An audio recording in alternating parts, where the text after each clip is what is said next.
Hello and Fakhar रागले मैं हूँ फ़खर यूसुफ़ज़ई और आप देख रहे हैं डिबेट विद फ़खर। आज की डिबेट में बात करेंगे जो इंटीरियर मिनिस्टर ऑफ इंडिया यानी home minister of India Amit Shah साहब ने विज़िट किया कश्मीर का। वहाँ पे कुछ मीडिया टॉक की है, उस हवाले से बात करेंगे कि उन्होंने क्या कहा। इसके साथ-साथ पाकिस्तान की जो क्राइसिस चल रही हैं, सिक्योरिटी क्राइसिस है, फाइनेंशियल क्राइसिस है, इसका इन फ्यूचर क्या इम्पैक्ट हो सकता है और स्पेशली इस रीजन के हवाले से अगर हम बात करें क्योंकि अफ़गानिस्तान में भी हालात अच्छे नहीं हैं, दूसरी तरफ पाकिस्तान की फाइनेंशियल क्राइसिस बहुत ज़्यादा है। तो क्या इम्पैक्ट इसका इस खित्ते के इस रीजन के ऊपर हो सकता है? इन सारी चीज़ों के ऊपर बात करेंगे और बात करने के लिए काफ़ी अरसे के बाद मुझे जॉइन कर रहे हैं जनरल अश्विनी सिवाच साहब। आप लोग जानते हैं डिफेंस एनालिस्ट फ्रॉम इंडिया। तो thank you very much sir for joining the show. Thank you Fakhar. जिले साहब एक तो ये बताइएगा कि अमित शाह साहब वैसे रेगुलर बेसिस पे तकरीबन विजिट्स करते रहते हैं श्रीनगर या जम्मू एंड कश्मीर का। तो क्या ऐसा हुआ क्योंकि अभी कुछ दिन पहले एक अटैक हुआ था, उसी वजह से ये उनका विजिट था या वैसे ही जो रूटीन विजिट्स वो करते हैं उसी की एक कड़ी थी?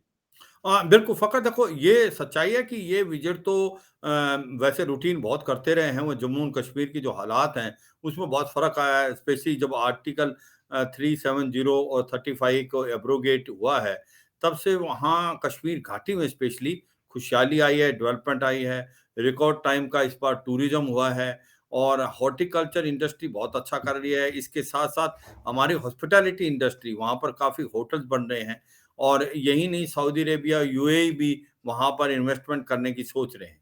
तो ऐसे में बहुत अच्छा माहौल पैदा हो गया है एक कश्मीर घाटी में। वहाँ डिस्ट्रिक्ट डेवलपमेंट काउंसिल के इलेक्शन हुए और पंचायत इलेक्शन हुए, तो ग्राउंड रूल की डेमोक्रेसी आई है। अभी डिलिमिटेशन का प्रोसेस जो था वो खत्म हो गया है और ऐसा लगता है कि अगले जो इस साल मई-जून में इलेक्शन होंगे। तो वहाँ पर अगर आप देखें कश्मीर घाटी में जी। एक पूरा बिल्कुल माहौल चेंज हो गया है और अभी आतंकवाद की तरफ देखें तो आतंकवाद आप लास्ट फेज में है।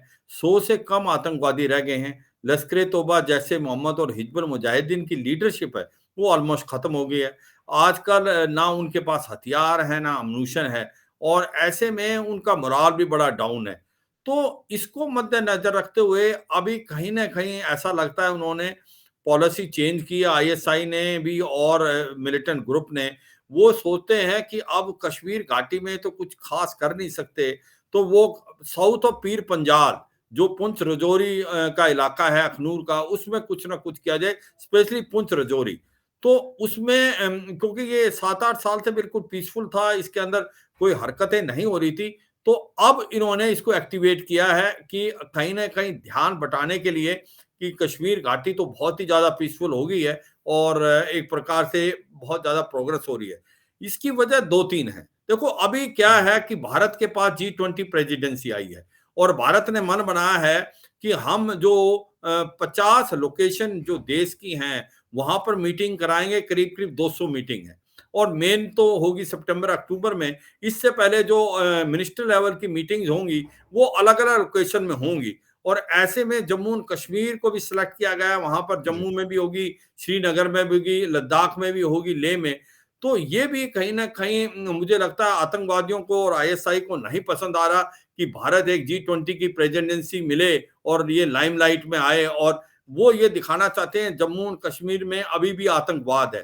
तो ये आतंकवाद का जो एक प्रकार से हाइब्रिड वॉरफेयर जिसको कहते हैं, टारगेट किलिंग, जो कश्मीर घाटी में करने की कोशिश हुँ। की थी वो सक्सेसफुल नहीं हुए। अब उन्होंने ये ट्राई किया है रजौरी के इलाके में, क्योंकि रजौरी का इलाका, रजौरी पुंछ का इलाका ये पहाड़ी है, इसके अंदर छोटे पहाड़ हैं और ये भी सच्चाई है कि अभी कश्मीर घाटी के अंदर बर्फ पड़ जाती है, पासेज जी, बंद हो बिल्कुल। जाते हैं, फोकस होने का ये भी है वजह। मगर सच्चाई ये है कि यहाँ पर जो इलाका है उसके अंदर जो गाँव हैं वो फैले हुए हैं। वो एक कहीं जी, कंसंट्रेटेड नहीं होते पहाड़ी इलाकों में। घर जो बनाए जाते हैं वो अपने-अपने खेतों में बना लेते हैं। तो बिल्कुल। ऐसे में मुझे लगता है ये एक प्लान चेंज करने की, स्ट्रैटेजी चेंज करने की सोच-विचार की है कि कहीं न कहीं अटेंशन डाइवर्ट किया जाए कश्मीर घाटी से। 1 सेकंड थिंग, ये जी20 की प्रेसिडेंसी में ये दिखाना कि भाई अभी भी आतंकवाद है कश्मीर घाटी के अंदर, तो ये दूसरा है और तीसरा कहीं न कहीं जो भारत और जो जिस प्रकार से अभी 2-3 और चीज़ें कर रहा है, एक एससीओ की प्रेसिडेंसी भी भारत के पास थी। भारत एक नॉन परमानेंट मेंबर भी थे यूनाइटेड नेशन सिक्योरिटी काउंसिल का। टेररिज्म को लेके हमने काफ़ी वहाँ पर मुद्दे उठाए, तो वो भी और अभी साउथ समिट भी भारत करा रहा है बिल्कुल। जिसके अंदर बहुत ज़्यादा कंट्रीज़ आई हैं और भारत उनका एक लीडर बन के उभरा है और भारत ये पास कर रहा है कि हम एक प्रकार से ये G20 और ये जो समिट हुई है, जो साउथ समिट जिसके अंदर 177 देशों ने भाग लिया है, उनके बीच में ब्रिज होंगे। तो ये सच्चाई लेकिन है कि इसको लेकिन अगर सर तरक्की हुए, मुझे सर लगता है वो साल लगेगा। ये बात तो है, लेकिन डू यू थिंक कि पाकिस्तान और हिंदुस्तान के बीच में कोई बात नहीं हो रही? ठीक है, एक दूसरे के ऊपर जयशंकर साहब कहते हैं कि आप हमारे मुल्क में कर रहे हैं, हमारे मुल्क में जब टीटीपी अभी दोबारा एक्टिव हुआ है तो ये कहा जा रहा है जी हिंदुस्तान ने कर दिया। तो सर हम इन चीज़ों से निकलना चाहते हैं कि अगर अगर पाकिस्तान और हिंदुस्तान आपस में क्लियरली बात कर लें, तो क्या ये पॉसिबल नहीं है? जो कुछ कश्मीर में हो रहा है या जो कुछ यहाँ हो रहा है वो आसानी से हैंडल हो सकता है? देखो, सच्चाई ये है कि अगर अमन और शांति आती है तो दोनों देशों को फ़ायदा है। जी। देखो, भारत को तो कोई ख़ास इतना फ़ायदा नहीं होगा क्योंकि भारत की मार्केट बहुत बड़ी है और भारत के पास इकॉनमी अच्छा कर रही है, थर्ड लार्जेस्ट इकॉनमी हुँ। है। $3.5 ट्रिलियन की है, आने वाले 2 साल में $5 ट्रिलियन तक पहुँच जाएगी और जी। हम 2028 तक थर्ड लार्जेस्ट इकॉनमी बन जाएँगे। तो भारत को तो इतना ख़ास फ़र्क नहीं है, मार्केट बहुत है, मगर पाकिस्तान के लिए बहुत सर फ़ायदा होता मार्केट है। के अलावा की बात करो, हाँ, मार्केट ना न हो सर कोई न मसला नहीं है। अगर हिंदुस्तान पाकिस्तान में माल नहीं बेचता तो हिंदुस्तान के लिए 200 और ममालिक पड़े हुए और पाकिस्तान के लिए भी 199 कंट्रीज़ पड़े, वो बात नहीं कर रहा हूँ। नहीं, नहीं, लेकिन मैं कुछ अमन कह से और बहुत फ़ायदा हो सकता है। हाँ, बेशक बिल्कुल, एक-दूसरे नहीं के साथ मैं ट्रेड ना हो या हो। हाँ, बिल्कुल, फ़क़त मैं जी। उसी चीज़ पे आ रहा हूँ। जी, जी मैं सर। कुछ और कहने की कोशिश कर रहा था। Please, please. मैं ये कह रहा था कि देखो ट्रेड में दोनों देशों को फ़ायदा होगा। जी, भारत बिल्कुल। को चाहे कम हो मगर एग्ज़ैक्टली। पाकिस्तान की जो इकोनॉमिक कंडीशन ख़राब है, अगर सामान भारत से मिलता है तो उसकी कॉस्ट जो है ऑलमोस्ट बेहतर 1 पैसों थर्ड में हो मिल जाएगी। जाएगा, तो ये बचत हो सच्चाई है, सकती है दोनों बिल्कुल। देशों को फ़ायदा है, करीबी है। अमन-शांति आने बिल्कुल। से तो ये सच्चाई है इस रीजन में होनी चाहिए। मगर देखो 2-3 बातें बड़ी इंपॉर्टेंट है जो आप जी। बता रहे थे कि कहीं न कहीं तहरीक-ए-तालिबान पाकिस्तान अभी बोर्ड हो रहा है, उसमें भारत का बिल्कुल। इन्वॉल्वमेंट जो आप ये समझने की कोशिश ये करो सर तहरीक एक एक पॉलिसी के तौर पे इस बात को इस्तेमाल किया, ये मैं क्लेम नहीं कर रहा, मैं कवर हाँ, करता हूँ, आई नो। मैं कुछ और देखता हूँ, बट द थिंग हाँ, इसकी बिल्कुल। पॉलिसी जो बनाने वाले वो कहते हैं यार ये अगर नहीं करेंगे तो क्या करेंगे? मैं कहता हूँ ये इस चीज़ से निकलने का कोई वे आउट क्या हो सकता है? हाँ, रास्ता बिल्कुल, क्या मैं हो सकता मैं ये कहने की कोशिश है? कर रहा सर, हूँ देखो फ़खर पाकिस्तान को अंदर झाँक के देखना पड़ेगा। दोनों जी, देश इकट्ठे आज़ाद हुए थे और बिल्कुल, अब भारत कहाँ पहुँच गया और बिल्कुल, जो पाकिस्तान की हालात क्या हैं। अभी बिल्कुल, अगर मैं पाकिस्तान के हालात अपने व्यूअर्स को बताएँ तो ये $100 बिलियन से भी ज़्यादा कर्ज़ा है। $4 बिलियन हर साल चाहिए उनको लोन देने के जो लोन लिया उसका इंटरेस्ट देने के लिए। बिल्कुल, इतना भी पैसा नहीं है कि $4 बिलियन दे लें। ऐसा सुनने में आया कि अगले महीने तक अगर हमने $2 बिलियन नहीं दिए पाकिस्तान ने, तो वो डिफ़ॉल्टर लिस्ट पे आ जाएगा। जो आज श्रीलंका की हालात है उसकी तरफ पहुँच जाएगा। जी, अब देखें बिल्कुल। इन्फ्लेशन रेट 30% के करीब है। फ़ॉरेन 30 रिज़र्व क्रॉस कर 5.5 चुका है सर। हाँ, देखो फ़ॉरेन बिल्कुल, रिज़र्व है $5.5 बिलियन के करीब रह गया जो 15 दिन का इम्पोर्ट नहीं देख सकता। बिल्कुल, एक्सपोर्ट जो है ऑलमोस्ट ज़ीरो हो गए, इम्पोर्ट बढ़ते जा रहे हैं, बिल्कुल, इन्वेस्टमेंट आ नहीं रही। तो ऐसे में फाइनेंशियल कंडीशन देखो पाकिस्तान की जो खराब हुई है, वो भारत ने तो नहीं की ना, वो बिल्कुल अपनी सही है। पॉलिसी से ही हुई है। बिल्कुल, I agree with you sir. आतंकवाद देखो मैं आज सच्चे मन से अपने ये बताने की कोशिश करूँगा अपने व्यूअर्स को कि कहीं न कहीं झाँक के देखना पड़ेगा। अगर या पाकिस्तान भारत को ब्लेम करता है तो देखो ना भारत तो कहाँ पहुँच गया। वो कि बिल्कुल सही। इसने बताया था जो डॉक्टर एस जयशंकर ने दोनों आईटी में माहिर हैं कि भारत जो है इंफॉर्मेशन टेक्नोलॉजी और पाकिस्तान जो है इंटरनेशनल टेररिज्म। तो सच्चाई है ये जो टेररिज्म का साथ दिया है, मैं ये कहता हूँ कि ये वजह हुई है जब सोवियत यूनियन आया था उस समय जी। Can you hear me please? Yeah I can hear you sir, I हाँ, कैन हियर यू। मेरा ये चला गया। Sir I can hear you. Okay but hello? हाँ, या ओके सो मेरे को ओके, नज़र नहीं आ रहा फिर मतलब कि ये है कि अगर आप देखें नहीं आ रहा। जी कैरी जी, ऑन मैं ये सर। जी, जी, कोशिश कर रहा हूँ बताने की कि अगर पाकिस्तान ये देखे कि भई ये जो आतंकवाद है, जी ये बिल्कुल, फैला है आपकी तरफ से, आपने आतंकवाद को फैलाया। मैं मानता हूँ सोवियत जब यूनियन जब आया था हुँ, अफ़गानिस्तान में मुजाहिदीन तैयार किए थे सीआईए और आईएसआई मिलके, मगर आज वो आतंकवाद बहुत बढ़ गया है और वो बिल्कुल, आतंकवाद इतना बढ़ गया है कि वो पाकिस्तान को भी काट रहा है। वो बिल्कुल, जो अभी हिलेरी क्लिंटन ने क्या बोला था 2013 में जब वो सेक्रेटरी ऑफ स्टेट थी और वो आई थी पाकिस्तान में, उन्होंने बोला था कि अगर आप अपने जो बैकयार्ड पे स्नेक पालेंगे और ये सोचेंगे कि ये ओनली नेबर को ही डसेगा, एक दिन वो आपको भी डसेगा। अगर आप अपने बिल्कुल, नेबर के घर में आग लगाएंगे तो वो आग जरूरी है आपके पास भी आएगी। बिल्कुल। तो ये एग्ज़ैक्टली, समझना पड़ेगा पाकिस्तान को। देखो आप, मैं ये कहता हूं कि काउंटर दोनों एक दूसरे को लगाना है, मगर ये तो या वर्ल्ड देख रहा है कि फाइनेंशियल एक्शन टास्क फोर्स ने ग्रे लिस्ट में, भारत ने तो नहीं किया ना, मनी लॉन्ड्रिंग और टेररिस्ट फंडिंग के लिए किया गया। और हालात ये है कि आज आतंकवाद इस कदर पर पहुंच गया है, तहरीके तालिबान पाकिस्तान इतना बोल्ड हो गया है कि वो आज वार्निंग दे रहा है पूरे पाकिस्तान को कि वो सक्रिय हो गया है खैबर तान बलूचिस्तान में भी ही, उसके बाद जी, सिंध में भी, पंजाब में भी। तो ये एक चिंता का विषय होना चाहिए पाकिस्तान के लिए। और दूसरी बात यह है कि जो अफगानिस्तान की पॉलिसी है, मुझे लगता है उसमें भी जो है पाकिस्तान फेल हुआ है, क्योंकि पाकिस्तान ने हुँ, जिस प्रकार से चाहा कि तालिबान आ जाए अफगानिस्तान में और उसको कहीं ना कहीं स्ट्रेटेजिक डेप्थ मिलेगी, अब जी, वो स्ट्रेटेजिक डेप्थ तो नहीं मिली, मगर अब रिलेशन जो है दोनों के बीच में बहुत खराब हो गए हैं, खराब हो गए हैं। स्पेशली डूरन लाइन को लेके। बिल्कुल, अब वो डूरन लाइन में खैबर पख्तूनख्वा में जो पश्तून है वो नहीं मानते इसको और वो ज्यादातर मिलना चाहते हैं अफगानिस्तान में। तहरीके तालिबान पाकिस्तान बोल्ड हो रहा है। तहरीके तालिबान पाकिस्तान जो कहता है वो तालिबान का दूसरा हिस्सा है, जो अफगान तालिबान है, हुँ, वो आज की तारीख में बिल्कुल। हमले कर रहा है और कहीं ना कहीं बलूचिस्तान लिबरेशन आर्मी से भी उन्होंने टाई अप किया है। तो ऐसे हालात में पाकिस्तान की जो सिचुएशन है वो बहुत ज्यादा खराब है और इंटरनल है। ऊपर से अफगानिस्तान जिसको उन्होंने सोचा था कि जो अफगानिस्तान 1.0 तो उनके काफी नजदीक थे, पर अफगानिस्तान 2.0 तो वो उनको याद दिला रहे हैं 71 वार। तो सच्चाई यह है कि कहीं ना कहीं जो टेररिज्म का साथ जब से पाकिस्तान ने दिया है तो उसके ये हालात हुए। अभी भी अगर टेररिज्म को वो बंद करें और स्पेशली वो टेररिज्म जो भारत की हुँ, तरफ भेजा जा रहा है, लश्कर ए तौबा जैसे मोहम्मद, देखो डिनायल मोड में वो कहते हैं कि हम तो आतंकवाद भेजते नहीं, पर जी, आतंकवाद ऊपर से तो आने वाले नहीं है, हुँ, आतंकवाद तो वहीं से आ रहा है। और ये जी, मानना पड़ेगा पाकिस्तान को कि ये 10,000 आतंकवादी आपने जो ट्रेनिंग एरिया में बिठा रखे हैं, जो कि तालिबान के साथ कंधे से कंधा मिला के अफगान फोर्सेस और अमेरिकन से लड़ रहे थे, आज वो भारत के अंदर डालने के लिए आप पूरी कोशिश कर रहे हैं और वो अमेरिकन हथियार जो छोड़ गए थे अफगानिस्तान में वो उससे लैस है। तो ये सच्चाई है कि पाकिस्तान अगर डिनायल मोड पे रहेगा, नुकसान उसका है। भारत तो लेकिन उंगली सर उठा रहा है, मगर पूरा वर्ल्ड कह रहा है कि सर भाई एक 2 पॉइंट्स हैं मेरे। एक तो ये वाले कि तालिबान के पास जो वेपन है, तो वो तो हिंदुस्तान को पूछना चाहिए अमेरिका से कि वो छोड़ के क्यों गए उनके पास। एक पॉइंट तो ये, और वो ये भी खबरें आ रही है कि वो कह रहे हैं कि वो शायद कश्मीर वाली साइड पे भी जाना चाहते हैं, इस्लामाबाद में या फिर ये वाली एरिया। तो ये, लेकिन ये टीटीपी कहते हैं कि इन प्लान हमारा ये, बल्कि उनका जो मैप आया उसके अंदर उन्होंने आपके साइड वाला कश्मीर भी उस मैप के अंदर शामिल किया हुआ है। दूसरी बात सर ये है कि कल या परसों आप लोग के एक जनरल साहब थे, वो ये बात कर रहे थे कि जी गालिबन 198 लोग मारे गए कश्मीर में, जिसमें से 46 वो बता रहे थे कि वो पाकिस्तानी थे, और ये बकाया जो लोग थे यकीनन ये अब कश्मीर के ही लोग लोग होंगे।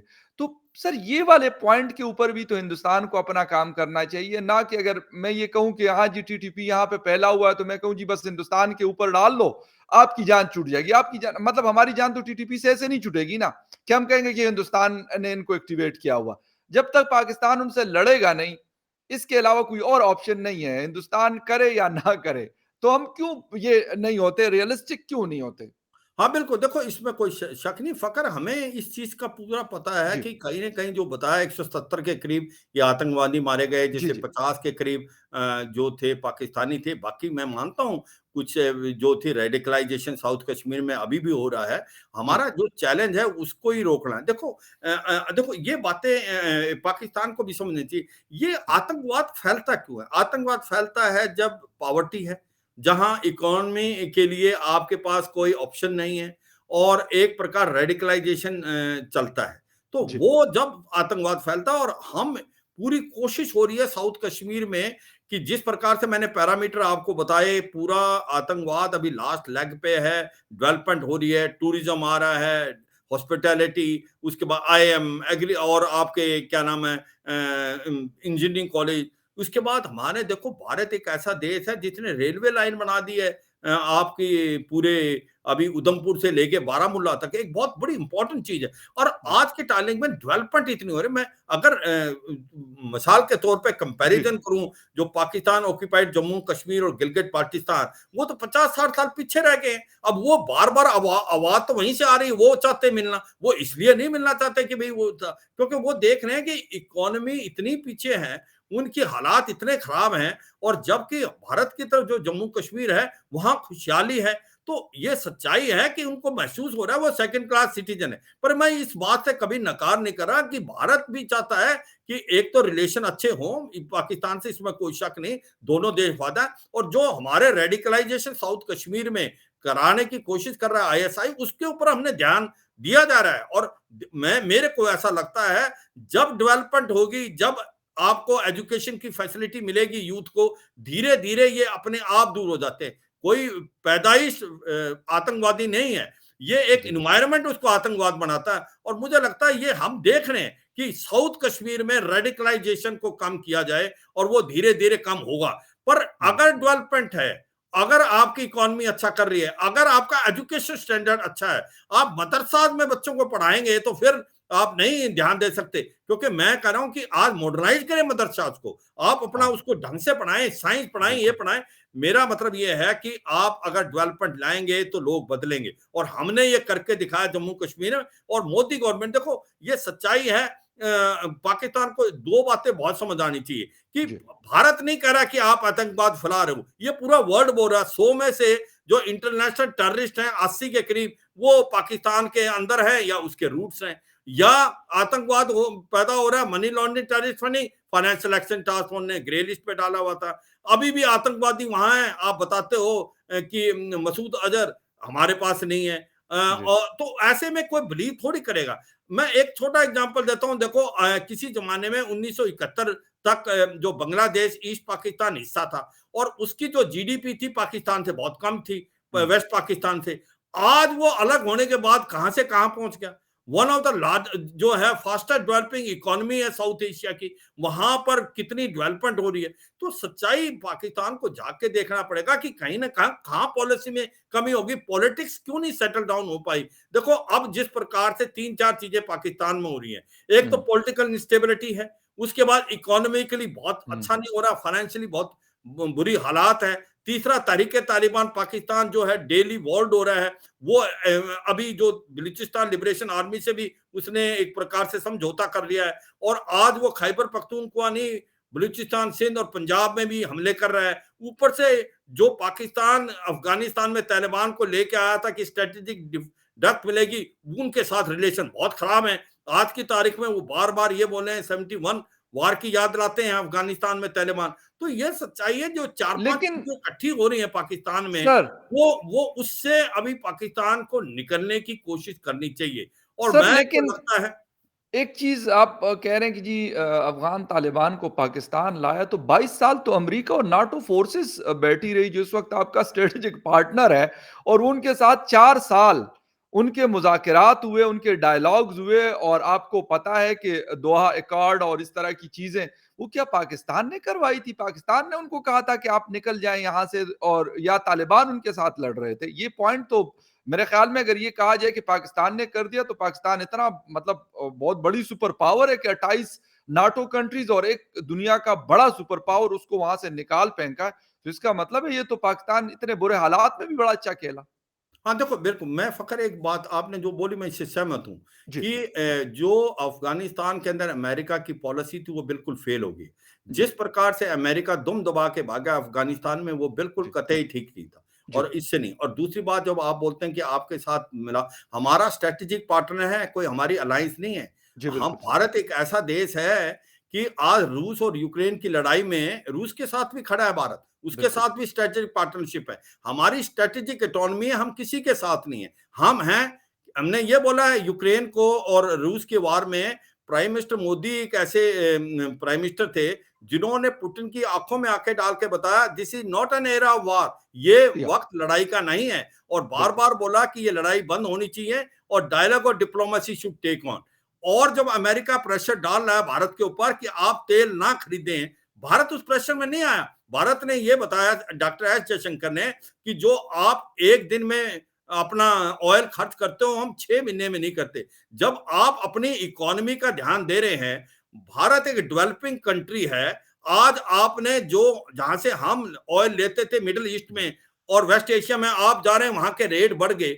हम अपनी सबका देश को अपना नेशनल इंटरेस्ट देखना है, तो इंडिया को अपना नेशनल इंटरेस्ट देखना है। जी, इतना प्रेशर डालने के बाद, काटसा की भी वो करने के बाद अमेरिका के प्रेशर में भारत नहीं आया। तो ये समझना पड़ेगा कि नेशनल इंटरेस्ट क्या इंपॉर्टेंट होता है। तो मैं ये कहूंगा, मैं सच मानता हूं कि अफगानिस्तान के अंदर अमेरिका की भी जो अफगान पॉलिसी वो नहीं ठीक रही, उसके कारण ये जो 20-22 साल रहने के बाद फिर कंफ्यूजन और क्योस हुआ है। मगर भारत के जो रिलेशन है, चाहे अमेरिका जी। से हैं या रूस के हैं, वो स्ट्रेटेजिक पार्टनर है, स्ट्रेटेजिक इकोनॉमी हम वो करेंगे जो कि भारत की नेशनल अच्छी इंटरेस्ट के बात लिए। है। तो जब वो बिल्कुल, प्रेशर पड़ा, देखो सच्चाई है कि आज हम इतने बदले हुए हैं कि अमेरिका कहीं भी प्रेशर में नहीं आए, और अभी बिल्कुल, भी हम 22 से 23% जो ऑयल है अब खरीद रहे हैं रूस से, जबकि बिल्कुल। पहले 2% खरीदते थे, क्योंकि हमारी इकोनॉमी डेवलपिंग कंट्री है। अगर हमने बढ़ना है, 1.4 बिलियन हमारे पास लोग हैं,